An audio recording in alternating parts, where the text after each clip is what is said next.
Onye ọma m, ị nụla akụkọ ndị hiri odo n'ụwa taa? Ọkọ akụkọ bụ m, Ọsọndụ Chukwuebuka.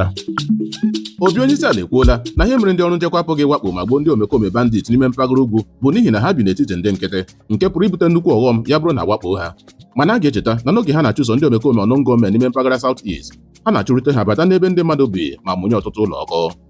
Bayo Ononuga, ọnụ na-ekwuru Obi onyeisiala, ekwuola na ha agaghị agbaghara Peter Obi n'ihi dọnyere Donald Trump ukwu iji ndị agha bata n'ime mba Naịjirịa. Naanị ka ọ na-akarịbeghị abalị iri ndị omekome na-eji ndị ọha egwu wakporo steeti Kwara, ha wakpola ọzọ na mgbede ụnyaahụ ma tọrọ otu nwaanyị dị ime na mmadụ 10 ndị ọzọ n'ime otu ọchịchị kansụl ha tọrọ ndị ụka n'ime ụlọ ụka Kraịst.